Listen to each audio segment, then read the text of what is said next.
Peux-tu nous parler de ton parcours? J'ai fait une école préparatoire. Juste après, j'ai intégré ce qui s'appelait à l'époque l'école européenne supérieure de l'animation et qui s'appelle aujourd'hui l'école Georges Méliès. Suite à ça, j'ai intégré diverses boîtes en partant de Sparks, en allant chez Illumination MacGuff et après Bibofilm et j'ai atterri chez Weta et je suis dans ce studio depuis 2013.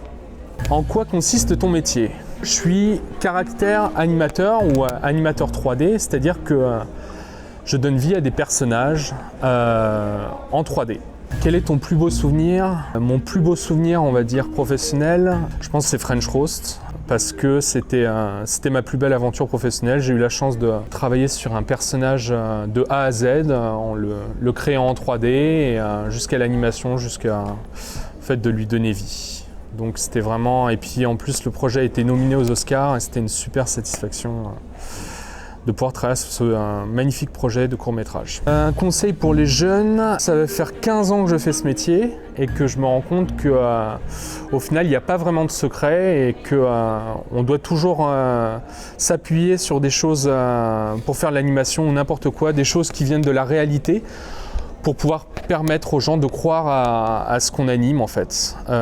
Donc un conseil pour les jeunes, ça va être vraiment de s'appuyer sur toujours de l'observation du réel pour le détourner, pour en faire tout ce que vous voulez, mais c'est vrai que c'est le premier conseil que je peux leur donner. Et le deuxième, ça va être d'essayer de préserver leur passion, parce que quand on devient professionnel, c'est vrai qu'on est lié à des contraintes de production, des contraintes diverses, mais je pense que c'est hyper important que ça ne mange jamais sur la passion et qu'il faut trouver toutes les clés pour que la passion que vous avez eue au départ, elle dure sur l'ensemble de votre carrière. Et moi, c'est ce que j'essaye de faire depuis 15 ans et je touche du bois, mais pour l'instant, ça a bien réussi. Je crois que j'ai toujours la même passion que j'avais quand j'ai commencé ce métier. Donc, quel est ton film préféré? Si je dois en citer un, c'est sûr que le premier qui me vient à l'esprit, c'est E.T. D'avoir fait un film comme ça, c'est génial. Je veux dire, ça parle juste de la relation entre deux personnages. En plus, un personnage extraterrestre qui touche au cinéma fantastique, j'ai toujours adoré parce que c'est une métaphore de la vie. C'est-à-dire qu'on détourne le fantastique, c'est vraiment détourner la réalité avec des choses justement qui sont pas réelles, mais auxquelles on croit.